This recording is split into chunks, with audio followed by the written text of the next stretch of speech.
The public hearing for the proposed FY26 budget amendment is now in session. For the record, I'd like to recognize that all of our school board members are present, including Tanya Baker, the school board clerk, Scott Mullen, school board attorney, and Hayden Robinson, the division superintendent. This time, would you please stand for the Pledge of Allegiance and a moment of silence?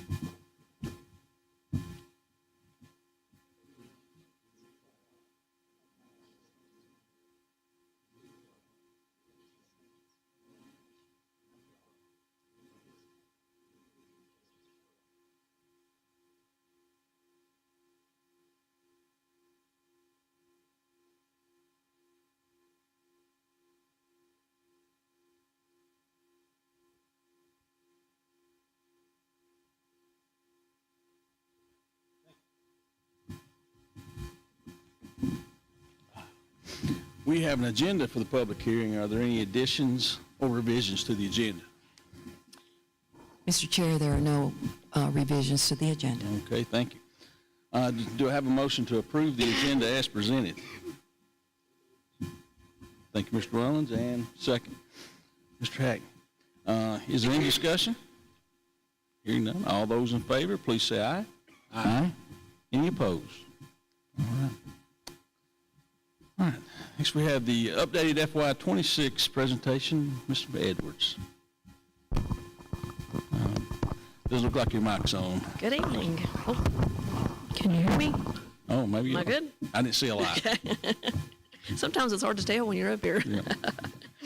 Yeah. You should each have a copy of the presentation in front of you for our amended FY26 proposed budget amendment. This amendment will be an increase of $1,430,802 added to our budget. That'll be a proposed amended budget for FY26 totaling $33,450,490. The proposed revenue updates for FY26, there's several of them. It includes FY25 carryover total, which was $2,609,844. We have updated the local funds from the Dickenson County Board of Supervisors. That's $5,255,637. We have updated our Title I allocations. We will get the final in the fall, but we do have some preliminary numbers right now, so that's what we've updated our budget to match. That's $856,775. We have received our final allocation for FY26 for the CTE Perkins equipment. That's $50,850. We have received our final federal special education funding allocation of $547,982. We have received our final preschool handicapped federal funding allocation. That's $31,739. Our school nutrition program will be participating in the fresh fruit and vegetable program again. That allocation for this year is $43,650. Our E-rate this year will be $63,719. And then we have also applied for the school security equipment grant in the amount of $170,000, and we're awaiting approval on that. The FY26 expenditures have been updated to balance the budget with these revenue changes. We have changed and updated salaries based on current staffing totals. We have adjusted various line items in the non-payroll related expenditures based on our budgetary needs. And Ryan, if you'll flip through to slide number 4 for me. Here we go. This is the snapshot of the state funds. We have an increase of $170,000. That's the school security equipment grant that I mentioned. And I'll also point out we have left our projected ADM for FY26 at 1,655 students. Okay, next slide, Ryan. Okay, next up is a snapshot on the federal, local, and then the carryover funds. As you'll see, this is an additional $1,651,388, which brings us down to the total of the change, $1,430,802. Some of the bigger items here is We have added our carryover in, and as you all know, we don't have any ESSER funding, which is the COVID relief funds this year. And then also in the Title I, we have a reduction of about $82,000 there.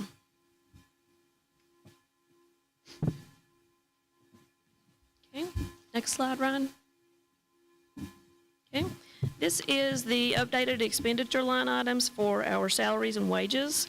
We are currently budgeted for 308.2 full-time positions, and that is 108.6 over the SOQ from VDOE. And we are currently budgeted for 81 part-time staff members as well. So that's an increase of $259,099.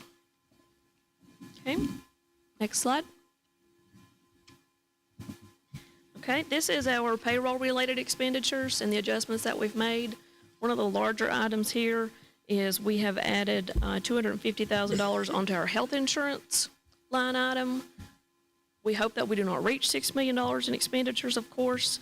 We were able this year to add what's called an aggregate cap to our insurance policy. We're still self-funded in our health insurance, but we were able to save some funds in other areas of the health insurance to add the aggregate cap so that we know that we will not go over $6 million. It's guaranteed. Okay, next slide, Ryan.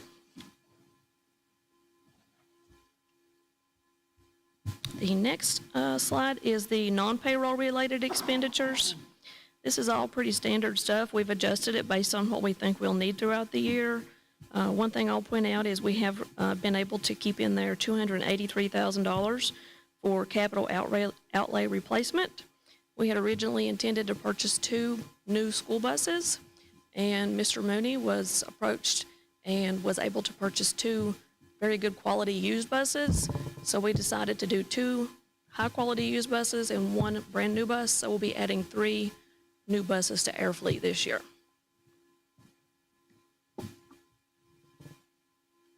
Are there any questions on the budget amendment?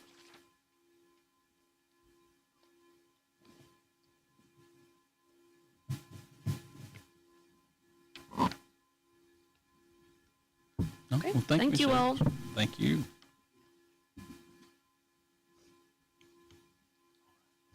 At this time, the board welcome any speakers for public comment. Anyone for public comment?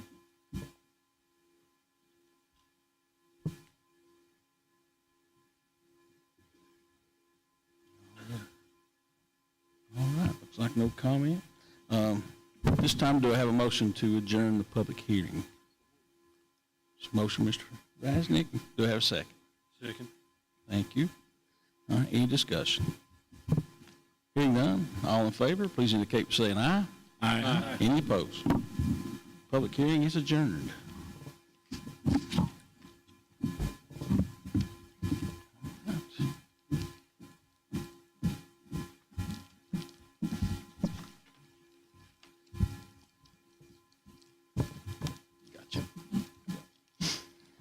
Okay, round 2. Good evening. The August 25 monthly Dickenson County School Board meeting is now in session. For the record, recognize all our school board members are present, including Tanya Baker, School Board Clerk, Scott Mullins, School Board Attorney, and Hay Robbins, Division Superintendent. We have an agenda for tonight's meeting. Are there any additions or revisions to the agenda? No, Mr. Chair. All right, thank you. Do I hear a motion to approve the agenda as presented? So moved. Second. Thank you. Motion and a second. Any discussion? All in favor indicate by saying aye. Aye. Any opposed? All right. That brings us to our public comment section of the meeting. Mr. Hackney, would you please read the guidelines for public comment, please? Ms. Martin, will you be our timekeeper? A period of time for public comment will be designated on the meeting agenda during which the public may comment on issues related to public education. Dickenson County School Board believes that the citizens of the county should be heard and that this is an acceptable format for receiving public comment. After the public comment section of the meeting is closed, the public shall not be allowed to participate in general board member discussions regarding agenda items. Public participation with the board members regarding agenda items can be disruptive, and the practice is prohibited by Robert's Rules of Order. It is the desire of the school board to treat each member of the public fairly and equally, Allowing one individual to participate while excluding others is unfair. The board may hold such public hearings as may be necessary to allow the public to more fully express their concerns, or the board may place the public comment section of any meeting at the end of the meeting to allow additional public comment. While we do not wish to restrict the free expression of opinion, we feel that certain restrictions may be necessary so that order and reasonable standards of decorum may be maintained. We ask that the following standards be adhered. The speaker will be recognized by the chair. Each speaker will be limited to 5 minutes. Speakers will refrain from the use of vulgarity or profanity and will avoid negative or embarrassing comments directed toward specific children or students. Board members should not respond to issues presented by speakers unless clarification is necessary. Matters of concern raised under public comment will be referred to the proper official for investigation and future board consideration if necessary. Thank you, Mr. Hackman. The board would like to recognize Ms. Bill Mullins.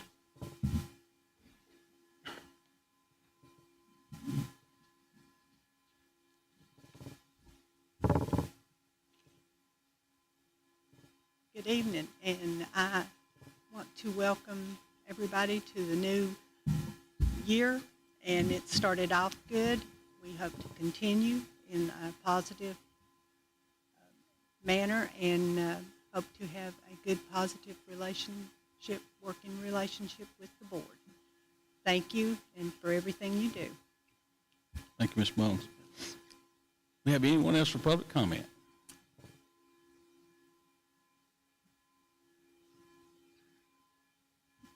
All right. That brings us to our next agenda item, the consent agenda, which includes the approval of minutes, the approval of monthly invoices, revenue and expenditure summary, discussion of school activity funds, approval of field trips, approval of new elementary school construction invoices, the approval of the construction bank reconciliation document, and the Dickenson County Public Schools health statement account.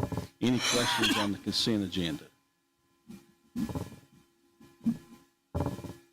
Is there a motion to approve the consent agenda? So moved.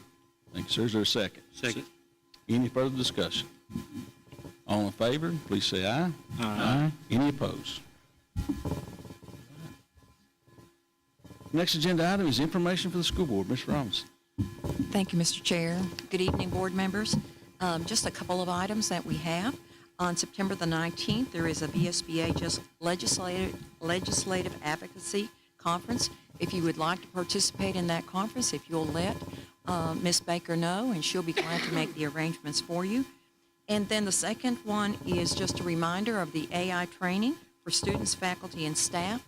This will be scheduled on September the 19th also from 1 to 3:30. That is the day that our students, we dismiss school early because of the Dickenson County Fair. And so that afternoon, we will have a regional speaker coming to speak with the staff regarding AI, and that will begin our training session. Again, we are partnering with Norton City Schools and Wise County Schools with this AI training, and we want to thank RAPA for their donation of $24,000 to help us accomplish this professional development. Thank you, Mr. Hicks. Thank you. All right. Brings us to good news from our schools, Ms. Robinson. Thank you so much. I'd like to recognize Mr. Coach Mike Owens, if he'll come to the front. Coach Owens, we've tried to get him here all summer, and he's had a difficult time getting all of his students here. And so he graciously said that he would come and talk about his last year in track. Several of our students are in volleyball, football, everything. Some have even graduated. But we do want to recognize our track team and their successful season last year. Welcome, Mr. Coach Owens. Good to have you with us. And well, thank you. Thank you, Ms. Robinson, board. Thank you for inviting me up to speak about our track program. She so eloquently said that, it's very difficult with track because track and field, the state track meet ends probably 2 to 3 weeks after school lets out. And so we keep going, and then school is out, and then vacations start. Parents are on vacation. It's very difficult, but thank you guys. As tonight, I couldn't get the track teams here, but anyway, she did invite me up, and so I thank everybody here for allowing me to speak for a few minutes. First thing I'd like to talk, and I'd like to thank you guys. About 3 years ago, you guys approved an indoor track season for us, an official track team for us. And this past season, we're gaining traction every winter, and we gained some traction. I just want to share a little brief comment about that.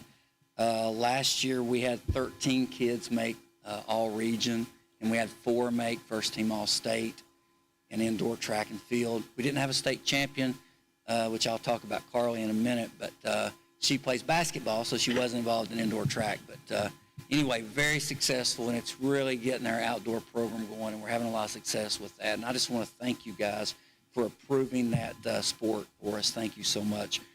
Talking about our outdoor season, I think I'd be remiss to say that we started a Little League program this year. I want to start off with that.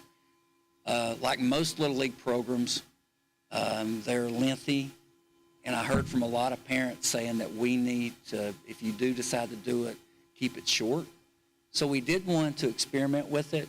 We've never done a Little League track thing any whatsoever. We had 55 people participate this year, and so I had our kids help coach it. We did 2 weeks worth. Had a little track meet on a Saturday.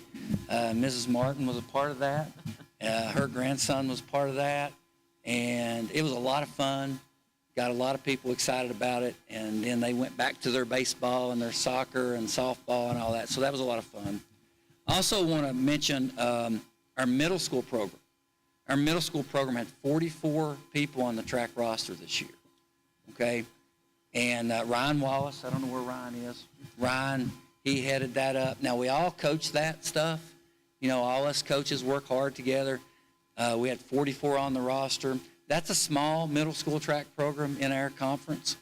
Abington usually has 70 to 100 middle school kids out there, but Ryan led that bunch to the first ever middle school track championship, so we're very proud of Ryan and the middle school team for doing that. That was really good. Just to give you an idea how good they are in this conference sometimes and how good Ryan did, Abington has won like 7 state championships in the last few years. And so for Ryan to lead that middle school group past that group was really impressive. So we're really proud of that.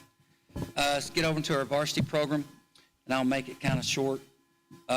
We had 30 participants this year. Out of the 30 participants, we had 22 of those 30 make it to the state track meet. Really impressive. We broke 10 school records, 2 Mountain 7 records, and 1 Region D record. We had 15 participants make first team all Mountain 7. We had 22 make first team all Region D, and 6 made first team all state. We also had a state champion again, little Carly Sykes. She's playing volleyball tonight, or she would be here. She'd won 2 in a row. She's a sophomore. Again, very proud of our track program. This past summer, after she won her second state championship, Carly, that is, you know, I had a newspaper reach out and wanted to interview her, of course, and then they wanted to interview me, and then after they interviewed us, they decided to do a special on her in the Dickenson Star. I don't know if anybody got a chance to read that, but they asked me to accumulate some of the stats she had done, and I hadn't done this. So I took a little bit of time to do that, and if it's okay, Ms. Robinson, I would like to read some of the stuff. She's not here and her family's not here, but it's been quite impressive what she's done. She's won 2 individual state championships her freshman year and her sophomore year. She's been 5-time first team All-State. She's won 4 regional individual championships, and she's been first team All-Region 8 times. She holds the current Region D 400-meter record, okay? 3 times she's been Mountain 7 champion. 7 times she's been first team All-Mountain 7. Keep in mind, she's a freshman and sophomore, by the way. She holds 2 Mountain 7 records in the 100 and 200. She holds all 3 of our current records in the 100, 200, and 400. She was the first female to ever win a state championship in track and field from Dickenson County. She's the first person, male or female, from Dickenson County to win back-to-back state championships in track. And there's a guy named, I don't know if anybody knows this guy, but there's a guy named Nathan Gabriel. He contacted me from Abington. He's been working on this information for 5 years. I thought this was quite impressive. He is accumulating the top 20 all-time leading performances from Roanoke to Lee County. Okay? And he's reached back to 1955. He has spent 5 years, he's in his retirement.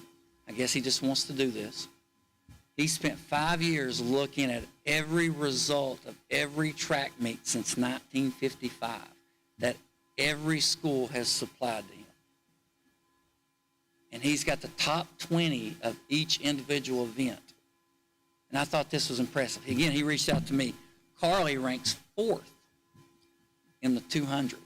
Now, that's out of, he thought, it was somewhere between 15 and 20,000 athletes that reached back in the 1955. She ranks 13th in the 100 and 18th in the 400. Phenomenal. And he's about ready to produce this website. He's about 2 months out. He's trying to verify everything. He feels like he's about 99% sure everything's correct and accurate. But when he reached out to me, I was really impressed. But anyway, I thank you guys. Thank you for the support for track and field. I know sometimes they kind of fall by the wayside. We don't get a ton of track meets out here. Mountain 7, everybody has a track except for Gate City, so everybody wants to host track meets. And so we don't always get 5, 6, 7 home track meets per year. Sometimes it might be 1 or 2. But we're really proud of what we've accomplished and what these young men and women have accomplished. And I thank you guys very, very much for supporting us and inviting me up to speak. Thank you, guys. Thank you, Mike. Oh, and one other quick thing. Thanks to everybody here for our raises. Thanks for that. And the raises for the coaching supplements. Thank you,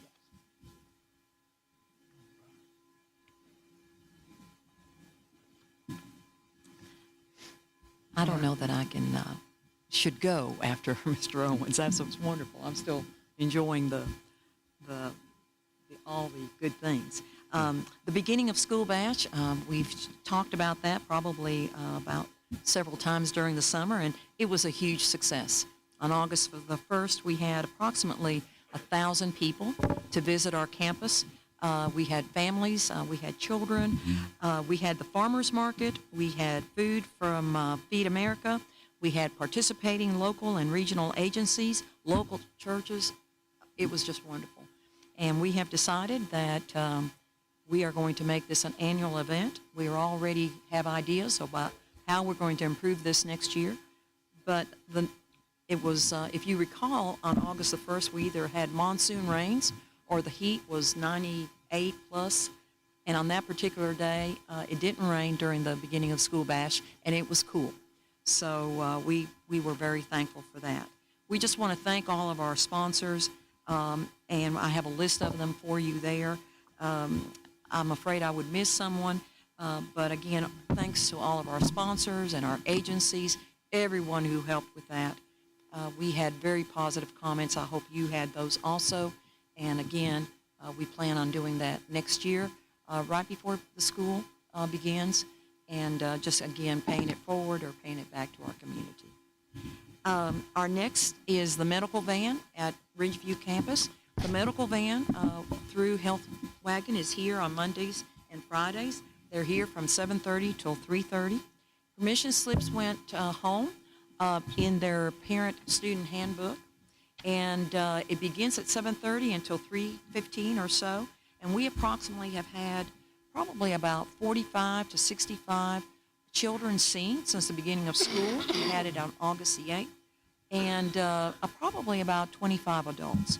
So with parental permission, parents and students, students can go to the medical van, and this has also been a good thing for our staff. So we encourage our families to provide permission to allow their children to be seen. And if they have high temperatures, severe sore throats, the mobile van can test COVID for COVID and strep. And so we're delighted that we're able to offer this right on our campus for our students and our staff. Thank you, Mr. Dix. Any questions? And the last thing I like to mention is that we have new students at our school. We have 16 3-year-olds attending Ridgeview Middle Elementary School. And if you want to just go and observe, I think you just want to observe. But that class is going wonderfully. It started the week after school began on the 14th, and we're all learning through that class. But we have 16 little ones coming to school with us. And so I want to thank Deidre Adil, Mr. Compton, Dr. Chad Compton, for their willingness to take this program. And thank you. Thank you. All right. Next agenda item is the presentation of communities and schools. We welcome. Bring your face back, Mr. Setzer.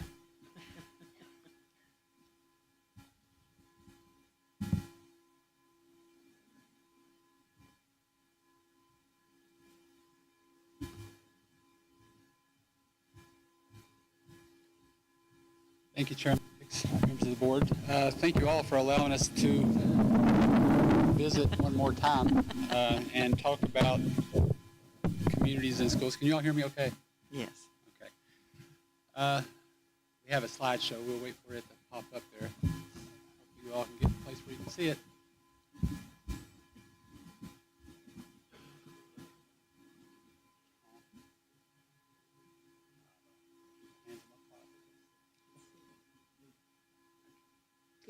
Next slide, please, Ryan.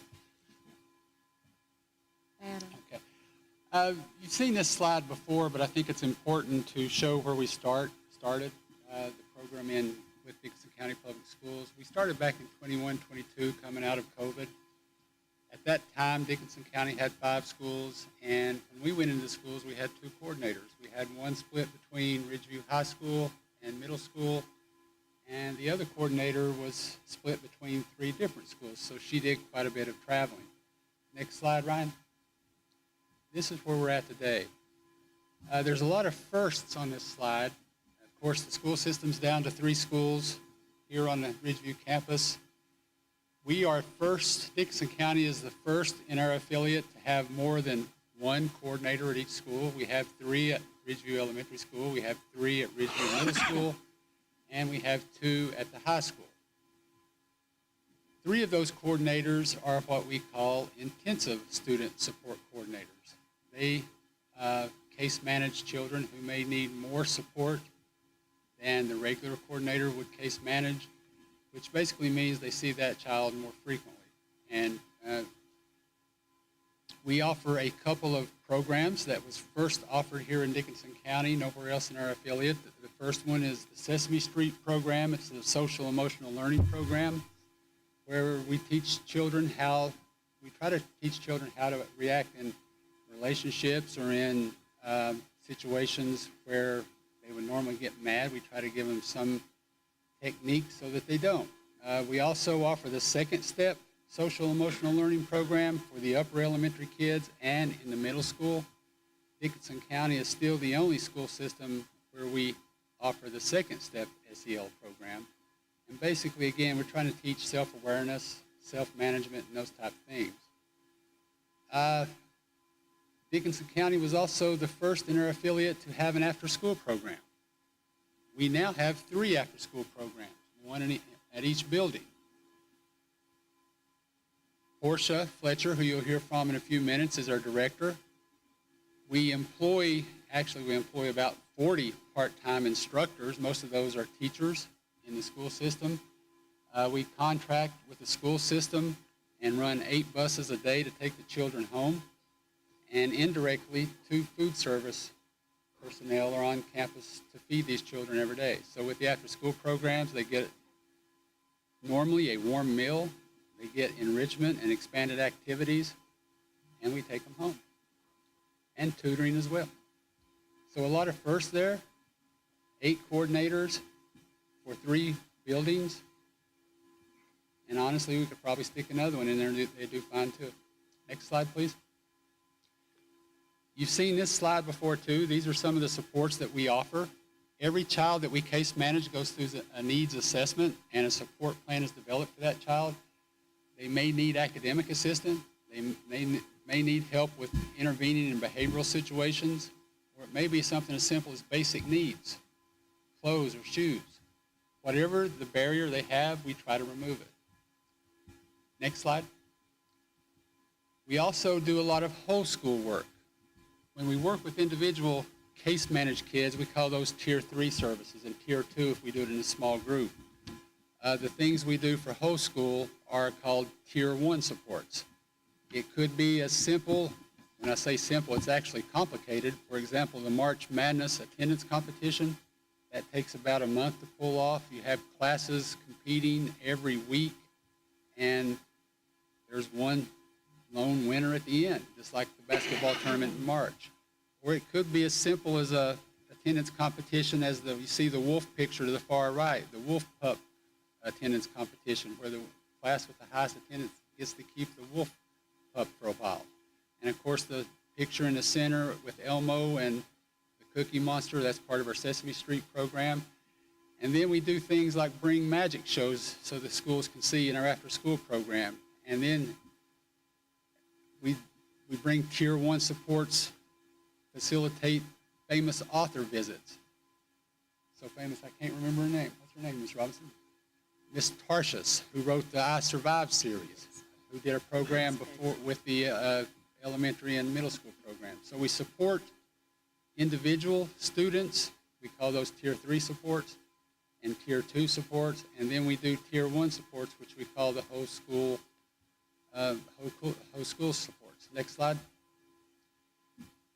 We also participate, Virginia, and they have been for a while, VDOE is developing a community school designation for schools in the state of Virginia. There's 4 pillars to that community school model. One of them is family and community engagement. We do that monthly through the after-school program. And this is in partnership with the schools. It's not just us.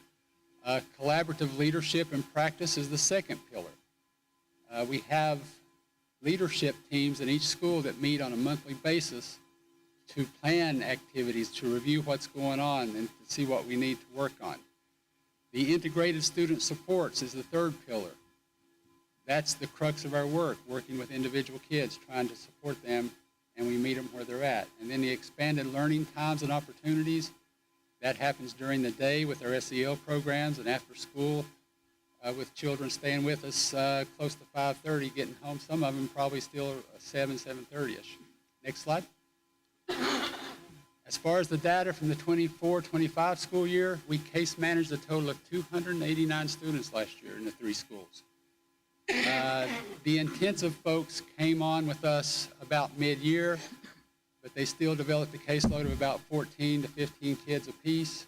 And again, those are the kids who need more support than the regular student. 289 between 8 coordinators. Next slide. These are the attendance goals and the school climate goals. We would like to think all the schools improved with their attendance rates last year, and we'd like to think, we know it takes a village to raise kids, and we'd like to think we helped in some small way with what the schools did in order to make the climate better at school so children will come. As you can see, every school made progress on their attendance goals and their parent engagement goals. Next slide. Relationships, and that's what they do. Next slide. Basic needs. 2,659 instances last year. 2,200 of those were through the school food pantries and snacks programs. We help deliver the bags every day, so we don't take full credit for that, but we're glad to help. But we do count it in our data because we want people, it tells our story as well. You can see some of the other things that we do. Each year, we give away back-to-school clothing before the school year starts. We want to remove that barrier for some who may be ashamed or embarrassed to come to school. If a family's hungry and they contact us, we're going to make sure they get food. a lot of hygiene products, and honestly, last year, we were able to facilitate a family who needed a car. We got that car for them. So a lot of things on here that you don't see that we do. When families contact us, we're going to do our best to do what we can to help them. Next slide. In all, we had over 103,000 contacts last year with students and their families. I won't go line item on these supports, but you can see the different supports there. It was a good year. We look forward to what this year is going to bring. And, again, we're all about the relationships and working with the children and the schools. We support teachers. We do a lot of teacher appreciation stuff. And just honestly, we're proud to be in the school. Next slide. And now I'll let Miss Portia Fletcher come up and talk about the after-school program.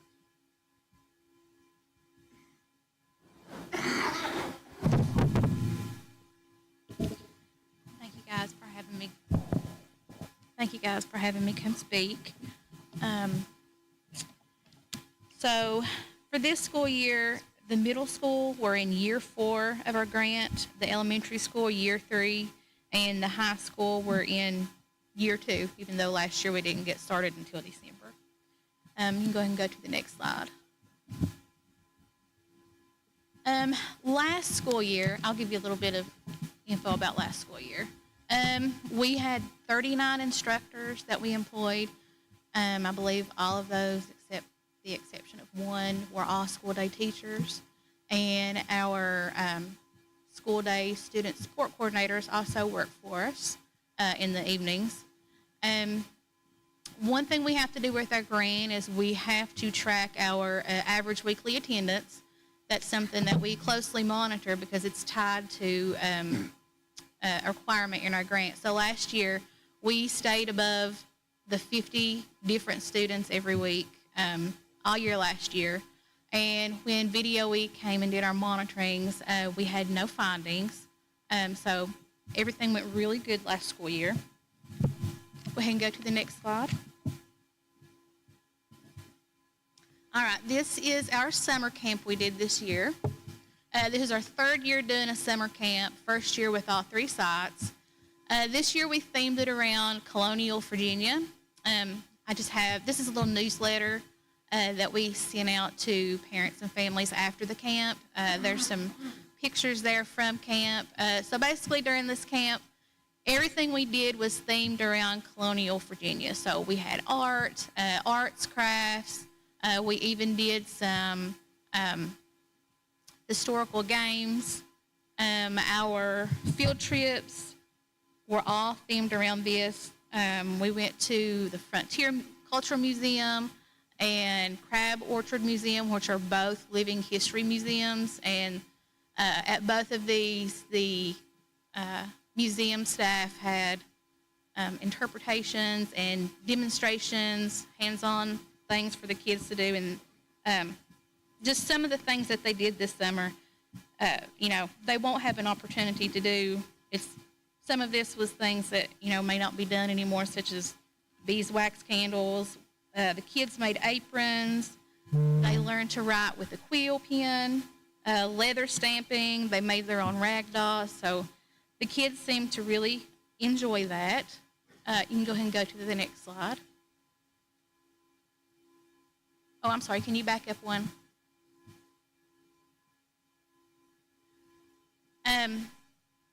So I have the student enrollment for the summer camp there. We had 27 at the elementary, 88 at the middle school, and 54 at the high school. You can go ahead. You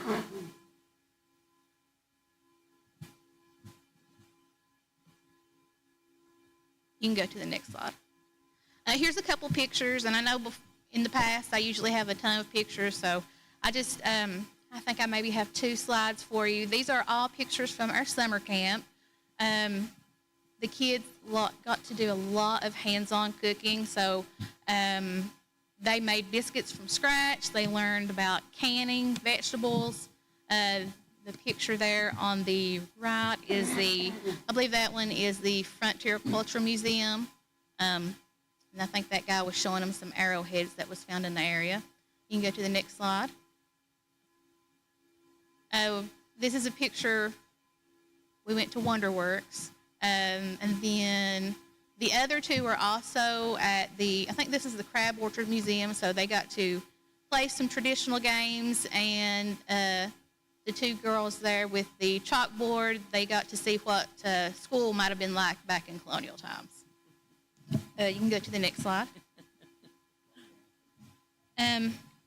This is all feedback from our families about the program, and I know that's hard to see, but I have some printed copies for you if you want to pass them down.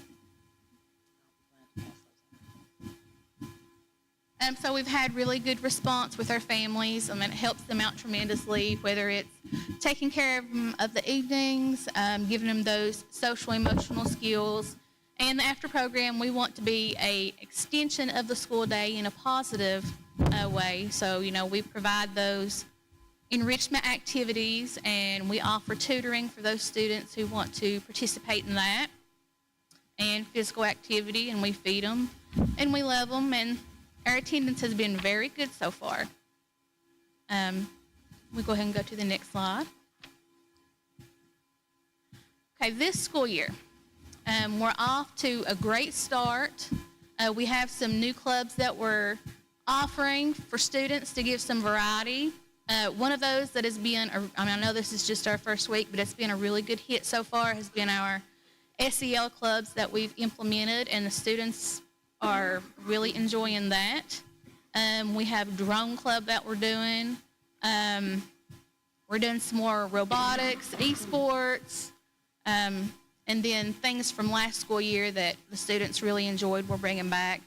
Our current student enrollment for this school year, and this is just as of this morning, so I'm sure that there's probably more applications on my desk, and our digital form has probably been filled up. So as of this morning, we already have 108 at the elementary, 130 at the middle, and 58 at the high school. So it's pretty good numbers. And then this week, like I said, this is our first week. On day one, Monday, we had 117 on campus up here for the program.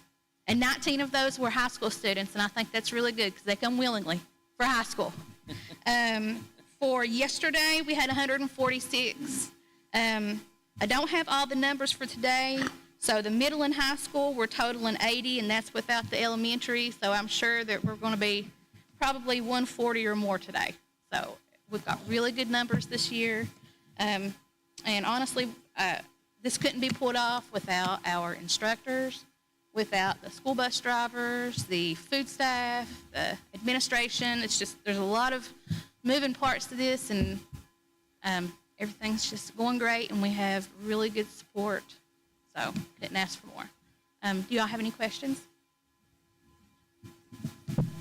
One thing I want to stress is every program we offer during school, after school, there is no charge to any of our families or our students. For us to work with a student in the school as a case managed student, all they have to do is give us permission. We do not bill. We do not charge anything for anything that we do in our schools. And something else that's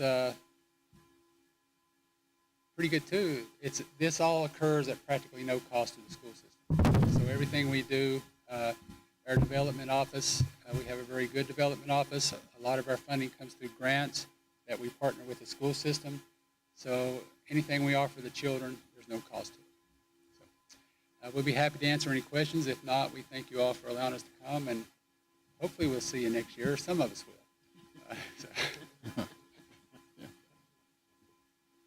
Well, we thank you. I'm always blown away by y'all's presentation and things you do, and we're very blessed to have you guys and have that program in our schools for sure.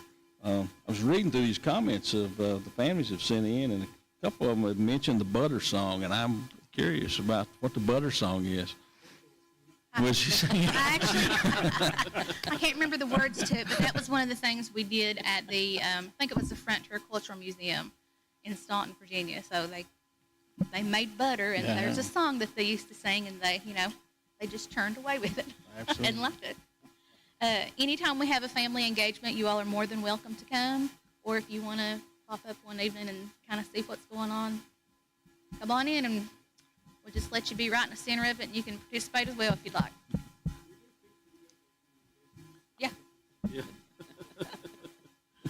Thank you. Thank you. Mr. Hickson, board members, communities and schools, Mike Setzer and Portia Fletcher and their staff have become an integral part of our school system, and they were also great sponsors for beginning of the school bash. So we want to recognize them and all their hard work for our students. It's wonderful. Yeah, thank you guys once again. All right, next is the approval of the FY26 DCPS budget. Ms. Edwards.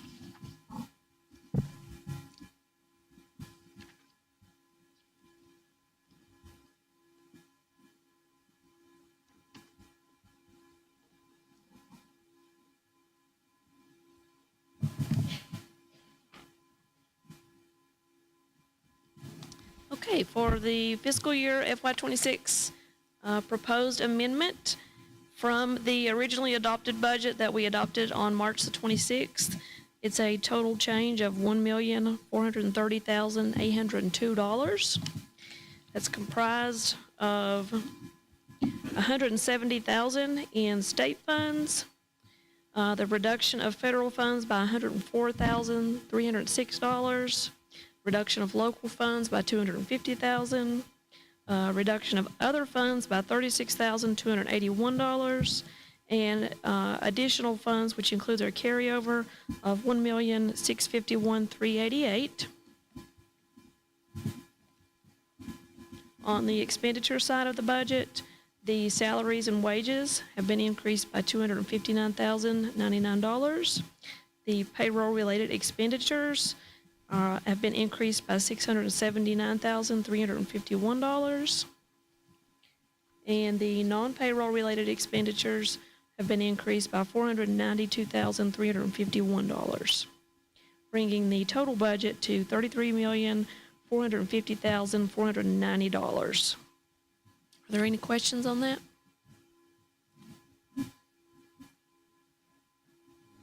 Okay, thank you all. Any questions?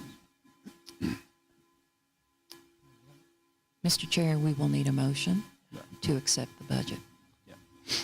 Do I hear a motion to approve the FY26 DCPS budget and amendments as presented? Thank you, Mr. Rasmussen. Do I hear a second? Second. And a second. Any further discussion? Hearing none, all in favor, please indicate by saying aye. Aye. Any opposed? All right. Next is the approval of the 25-26 crisis plans. Ms. Martin. Good evening, Board. I'm going to take this off before it falls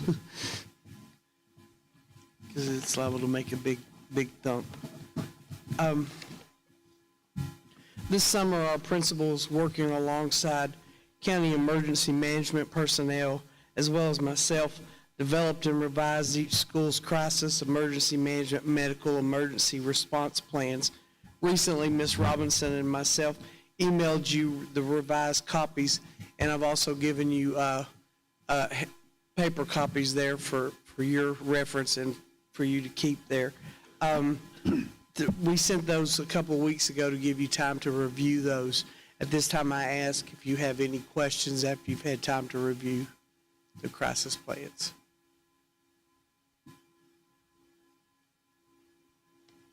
Any questions? In accordance with the Code of Virginia 22.1-279.8, each school board shall ensure that every school that it supervises shall develop a written school crisis emergency management medical emergency response plan. Additionally, the local school division superintendent shall certify this review in writing to the Virginia Center for School and Campus Safety no later than August 31st of each school year. At this time, I would ask that each member clarify and signify by stating "I certify," so that I may be able to certify this as well to the BDOE. I mean to the DCJS. Excuse me. I certify. I certify. I certify. I certify. I certify. And thank you so much. All right. Thank you, Mr. Morton. Thank you. Next agenda item is the update on the 25-26 10-day student enrollment. Mrs. Robinson. Thank you. I'd like to share with you what our 10-day enrollment, you have that in your packet.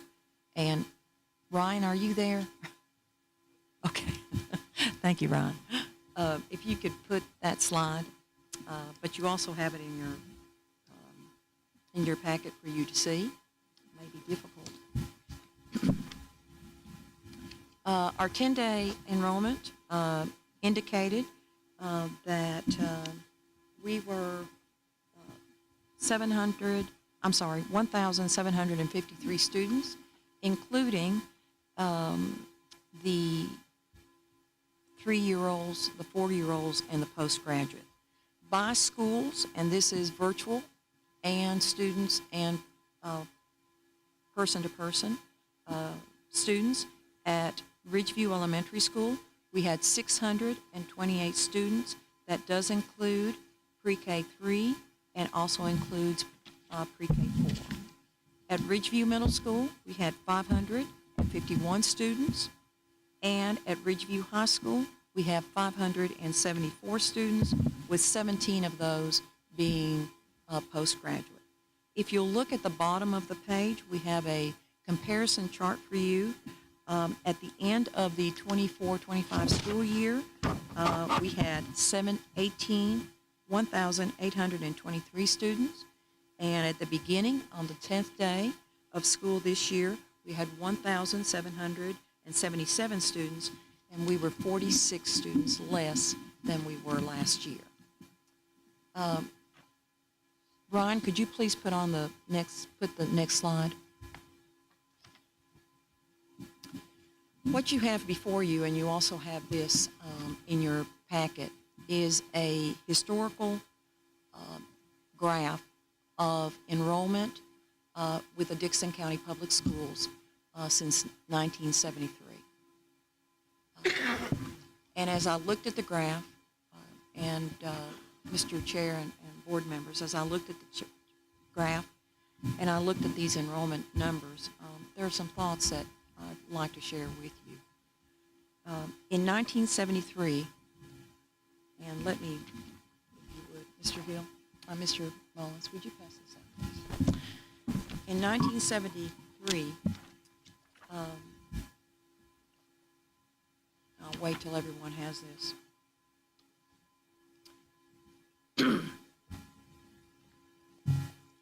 Our schools were filled with 4,324 students. But as you look at 2010, we had dropped to 2,431 students across 9 schools. Now, as you look at Southwest Virginia, this is pretty much parallels what is happening in many counties and many school divisions across Southwest Virginia.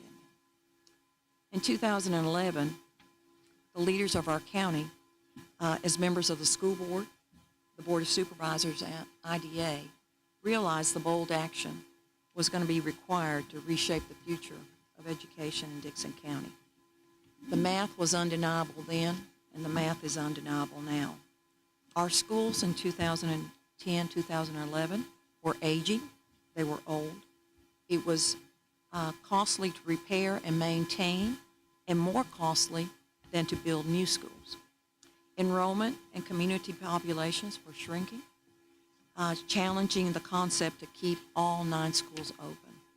State and local funding was decreasing sharply, and what we found was that equal access to quality education really depended on where a student lived. Every community in our county has a different zip code. And so every child in Dickenson County did not have access to all the instructional opportunities due to enrollment and the staffing available. That bold plan in 2010 and 2011 was this. Let's build new schools, consolidate our high schools and middle schools. And the plan was simply not about new schools, but it was about survival. It was about vision, and a promise to our children. At that time, those actions were significantly criticized, and today they're validated. School board members and school boards face the harsh realities, and they had to act. But the question was, where was the money coming from? And then a miracle occurred. Some called it divine intervention. Some called it other things. But it was a miracle.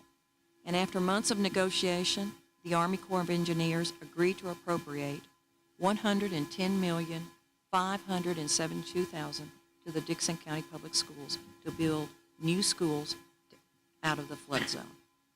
The school board then voted to build new schools and consolidate schools. But let's be honest, this journey has been very, very painful. Communities wrestled with deep division.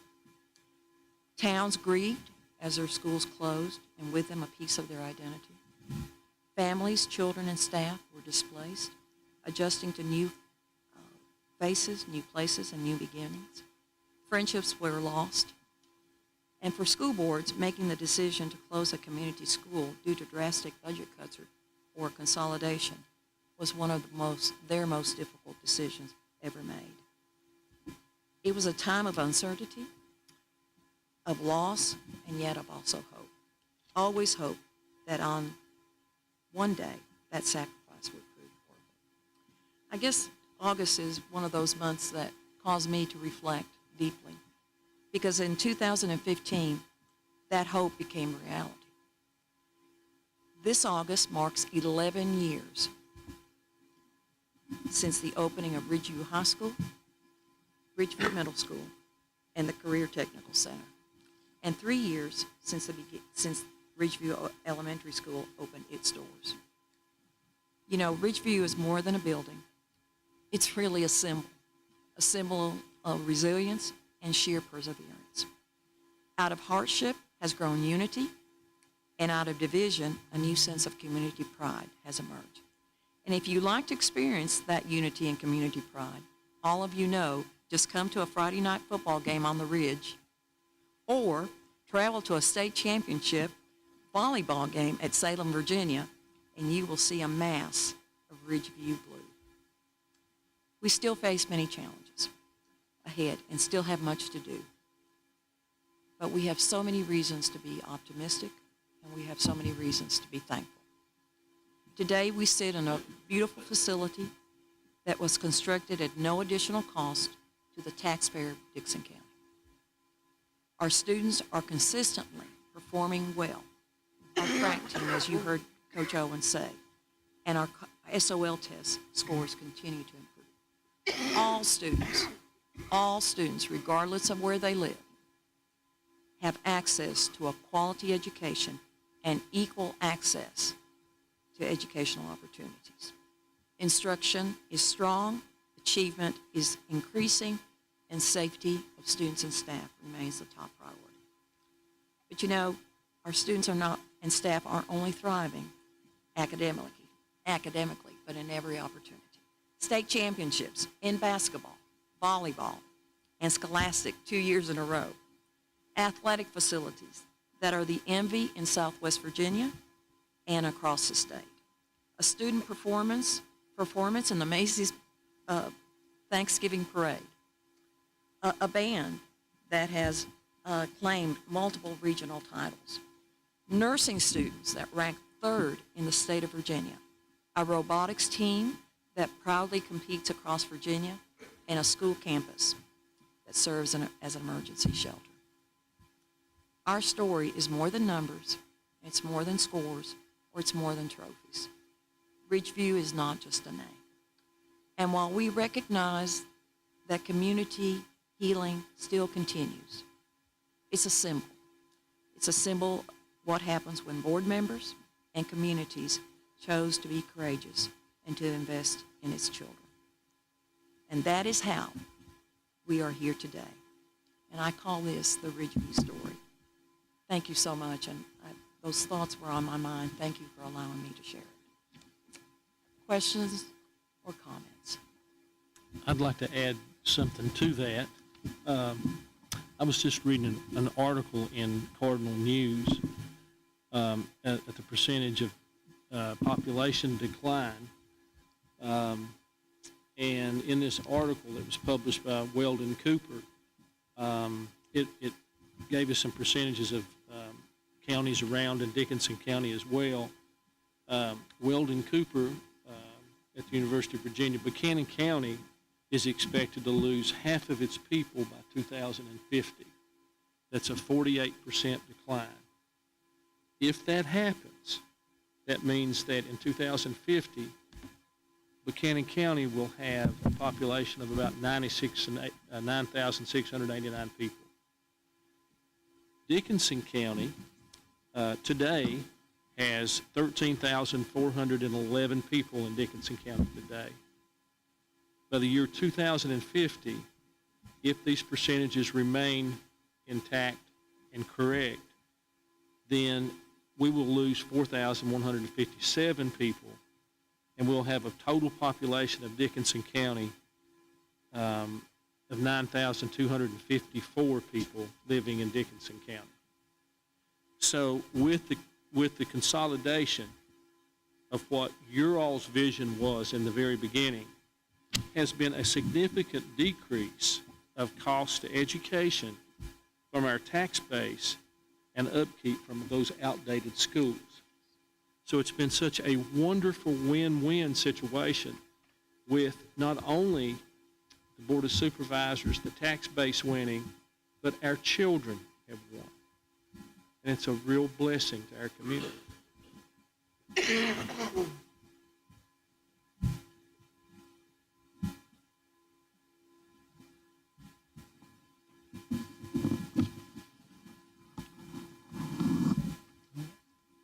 Anybody else have any questions?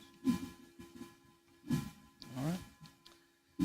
Next on the agenda item is the school performance and support framework process. Mr. Robbins.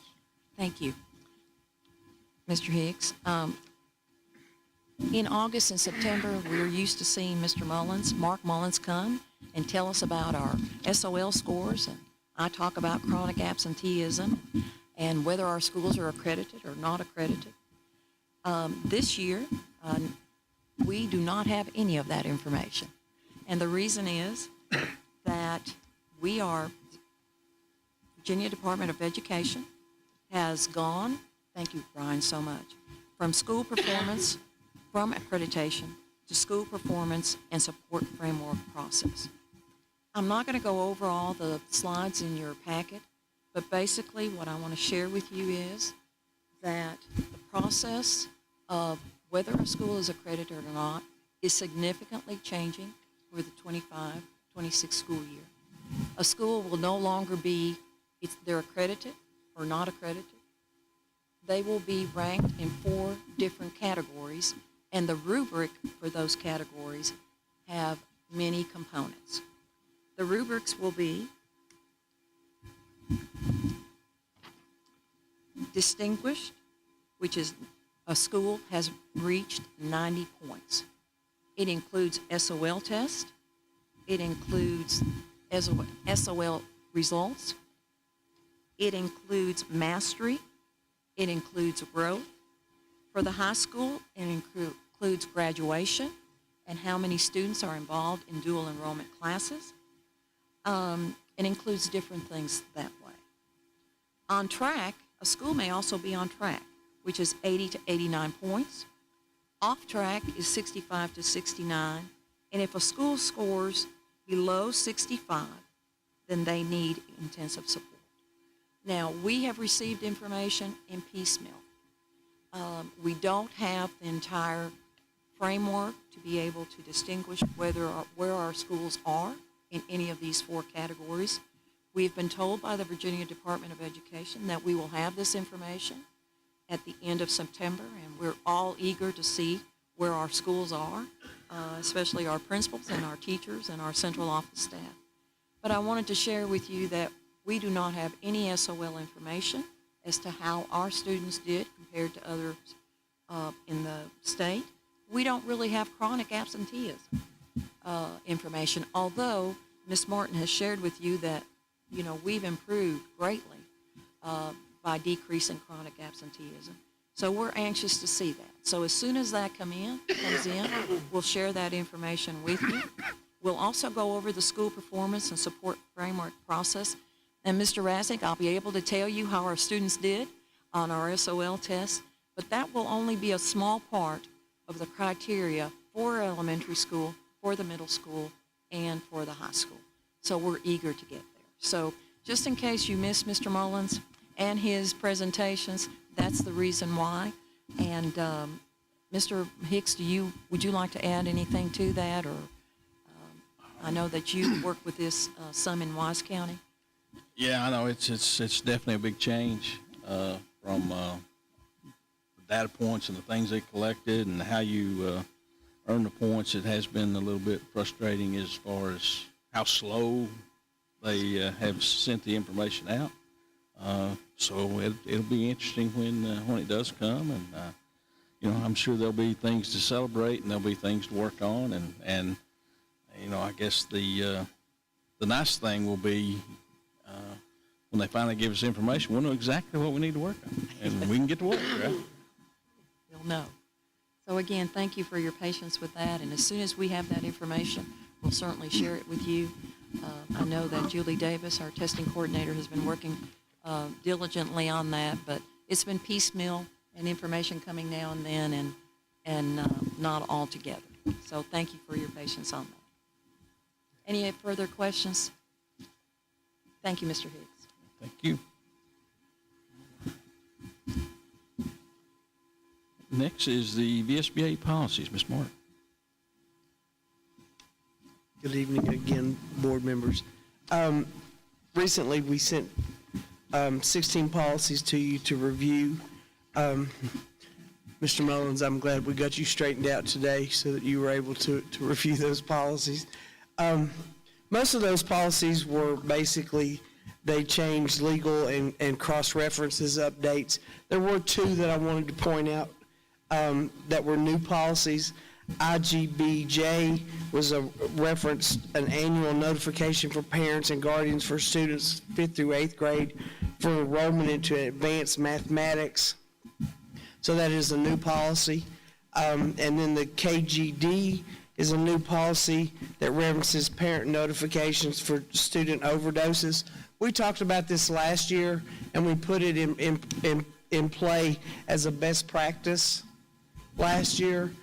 Now they've actually formally put it in policy, where that the parents are notified, the media is notified within 24 hours. If you remember, we talked about it last year and put it in as a best practice. So I wanted to bring those to your attention. And the last one that I wanted to talk about was last month you approved policy EB, which was the drills, safety drills, and it referenced the athletic emergency action plan. And I sent you a copy of, we did complete that with the high school, with Coach Grant and with Mr. Owens. I did have Debbie Dotson also look over this, and we were able to complete that. I sent that copy of that to you.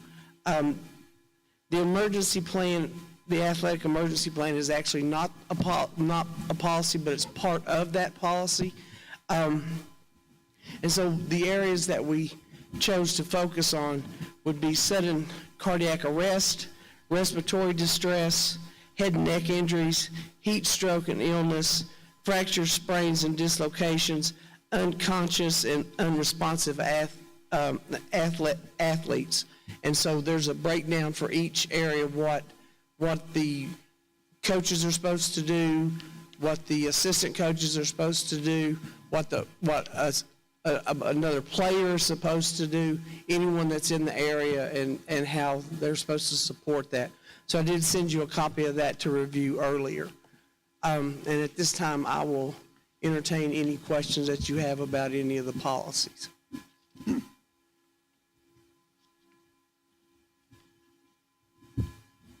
Question? I would just say that the IGBJ with the Advanced Accelerated Mathematics. We just talked about the framework, and those two things are connected because, those students who may perform higher, you get more points if they take an accelerated or a little bit of higher math there. So these all connected in with the framework that Virginia's laying out for us. Yep.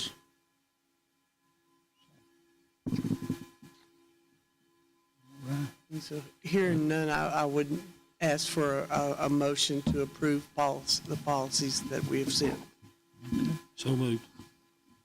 Thank you, Mr. Mullins. Do I hear a second? Second. All right, thank you, second. Any other questions, discussion? All in favor, please indicate by saying aye. Aye. Any opposed? All right, thank you, Ms. Martin. Thank you. All right, this time we'll have board comments. Mr. Banover, you want to go? Sure. Just jot down a few things here. I'll try to be brief, but thought Coach Owens did an excellent job talking about the track team, and I worked with Coach Owens there for a few years here at the high school, and I know how excited he gets every spring about track, and I think him and Ryan's done an excellent job with that program.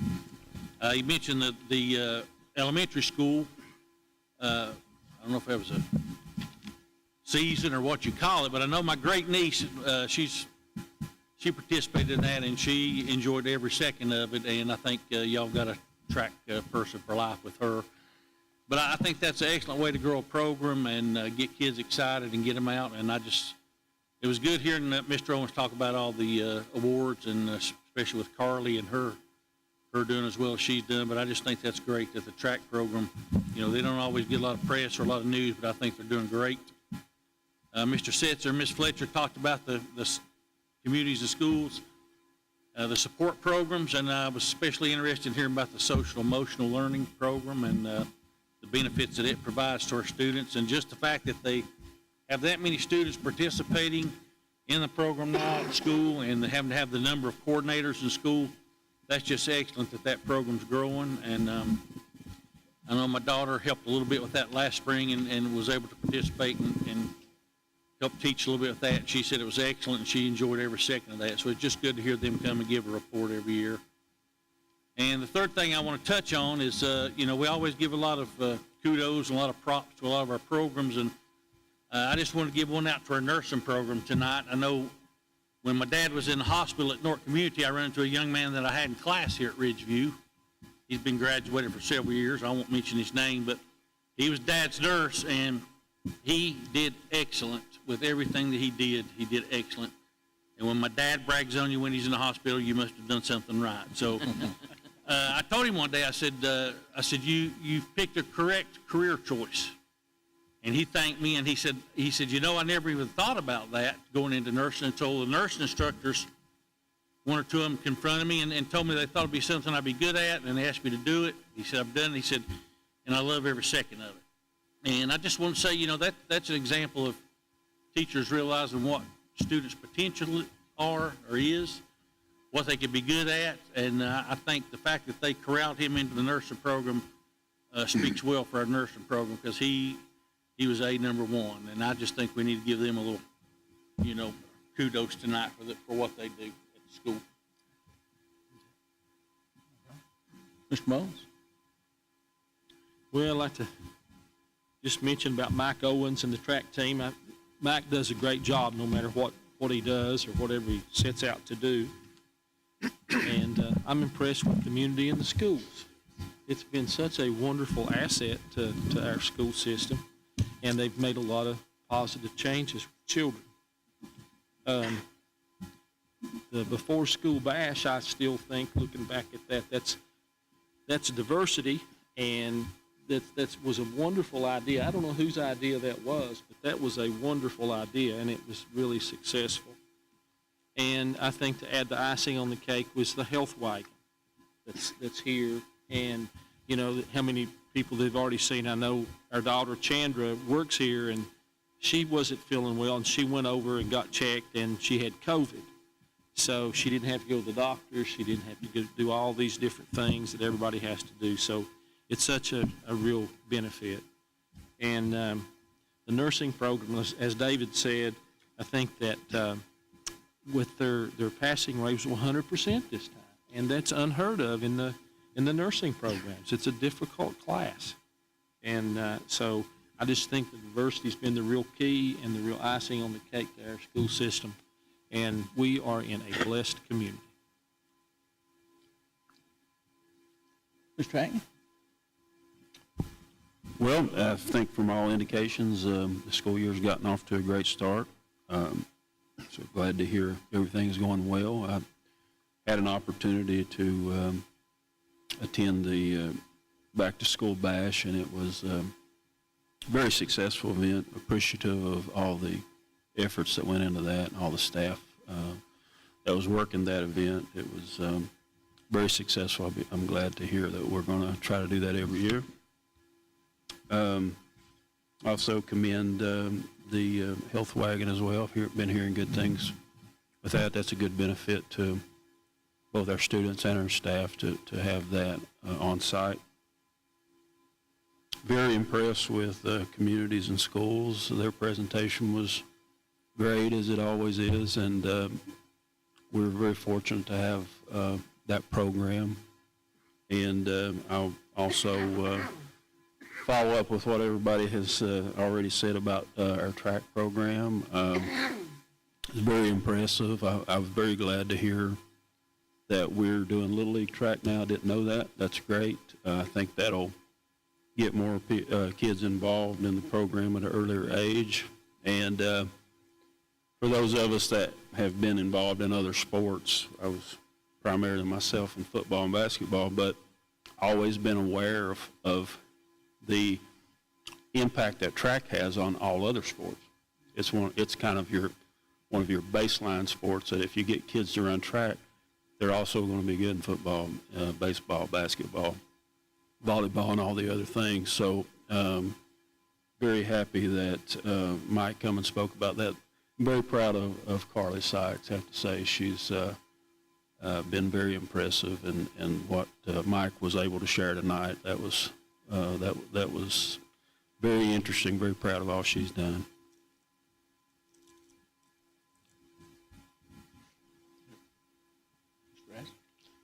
It was quite impressive. Track for a long time was kind of not the most discussed sport, I guess, but it certainly, in this nation, it has been and picking up speed since, for many, many years. It's an individual sport that requires a lot of work on the part of everybody involved, and it's obvious Coach Owens and his people to help him have done an excellent job there. I was also impressed, go back to the graduation of the speeches that were given there and the talks and how all the good things that were said and all the awards and the speeches those young men and women gave could have been given in any college or university, I think, in this country and been accepted. Ridgeview has so much. If you look at those numbers, you can see back for yourself back to 1975 what the population was. And there's not a lot of change going to happen in the near future, I don't think. In the long term, I guess we'll see. But if those numbers they talked about with Buchanan County and Dickenson County, and I'm sure other counties, Wise County is a little different and will be even further down the road. But we're a different community than we were. When Irvington closed down over there, they only had 200 students, I think. That's 2014, I believe. And when I was a student there, we had close to over 500. When I came to Clintwood High School in 1989, we had 622. Mr. Hicks was one of those at that time. And you look at the numbers from then on down to now, and I think that the people that were so adverse to having a centrally located school, those numbers will make you think. A 200-student high school is simply impossible to have the offerings and the faculty to run that kind of a school. And as time goes on, if those numbers prove true, we all are going to see a different county. I just know that the people we have in my view, are doing an excellent job with our children and in teaching and just in the social events, the back to school bash, all those things, class acts, and the support they have from, I think, this board and in general the community, I think, will tell, there will be a positive tone, I think, for many years to come. I think it's here now. Sports get a lot of attention. Academics sometimes get set back, but I guarantee you some of those athletes, and I saw it myself to graduation, they were up right at the top of the list. Many of them were right there in the top 10 or better. And the fact is that it's been hard, but it's also been very productive. And we have to remember who we're here for and what we're here for, and never let that vision escape us. Mr. Raskin. Yeah, I was glad to hear about Mr. Owens and track, and he works it. You get down in Little League and middle school and all those kind of stuff. So him and Ryan, we appreciate y'all's efforts at that. But I was just sitting here thinking of what an example. If we just look at track and what this facility and consolidation has done to provide more opportunities and more equitable opportunities for each and every kid in Dickenson County. Track would be a great example of that. Martin, coach track. Did you have track at school? No, I didn't. Did not. We ran in the parking lot after a lot of people. Absolutely. We didn't have a track in the entire county, but we still had kids that would compete, and they were competitive. I remember. Yeah, I remember even back in the 2000s, had a student at Clintwood placed in the state hurdles, but they only owned 3 hurdles. 3 hurdles, yeah. That was all they had. And so, I mean, how hard is that to just do 3 hurdles? And now you show up at a track event, and there's a whole lot more. So, so it's a good example of what this thing has offered to a lot of kids and made it to the entire county, not just one school or one group. So it's been a lot brought equity. Just want to say a big thank you to the folks that partnered with us with the bash. I'm sure it blessed a whole lot of folks. Thankful to be able to have the health wagon that hopefully a lot of folks will be able to take advantage of that. Maybe not have to travel so far or be so inconvenienced, or even now sometimes you're a month out sometimes trying to get a doctor's appointment, so if you can jump in there and do that, that would be helpful. And then still just impressed with what community schools do and just how blessed we are to have those folks in there. And, but each of those, at the end of the day, we've talked about the nursing program and track and the success of all those folks. At the end of the day, it's our folks having positive impacts on students and their lives and their futures, and that's what it's all about. And I think we do a really good job at that, and I'm very appreciative of all our faculty and staff that make those positive impacts every day. Mr. Hicks, may I say Yeah. something? Each of you should have a shirt that was designed by one of our staff members. We had over 25, Ms. Baker, entries, and she designed the T-shirt that everyone wore on the first day of school, and it says, I think it says it all, one community, Ridgeview, one community, one school, one pack. And so each of you have a shirt, and all of our staff members received one of the shirts, and we thank Ms. Rasnick for, and the staff chose the shirt also. We had, it was great. They not only entered their ideas for the shirt, and then we also, with Ryan Wallace's help, had a survey, and they picked the shirt. And so we just wanted to recognize that. Thank you. Thank you. All right, this time we'll go into closed session.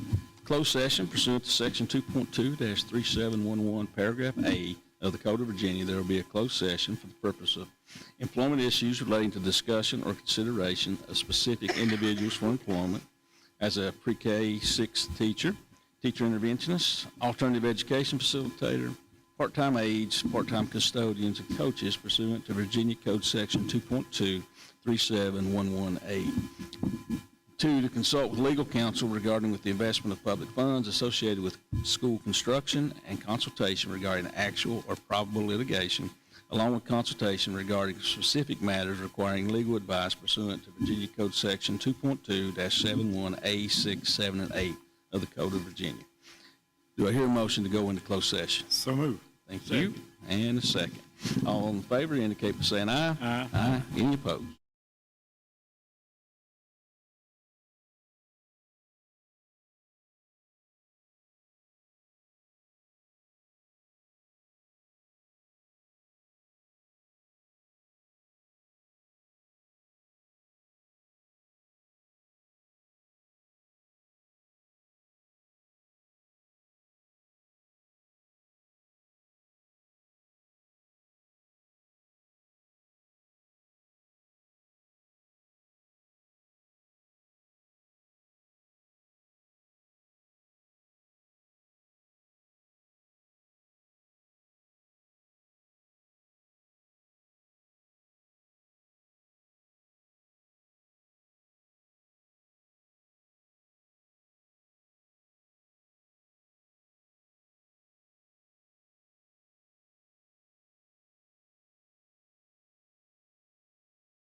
Is there a motion to come out of closed session? So moved. Do I hear a second? Second. All right, thank you. All in favor, please indicate by saying aye. Aye. Any opposed? We are now out of closed session. Ms. Robinson, would you read the certification, please? Yes, sir.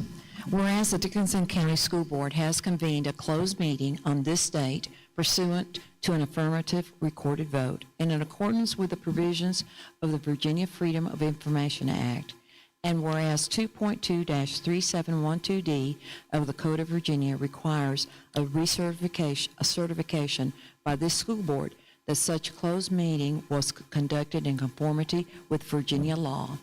Now therefore be it resolved that the Dickenson County School Board hereby certifies that to the best of each member's knowledge, 1, only the public business matters lawfully exempted from open meeting requirements by Virginia law were discussed, and 2, only such public business matters as were identified in the motion by which the closed meeting was convened were heard, discussed, or considered.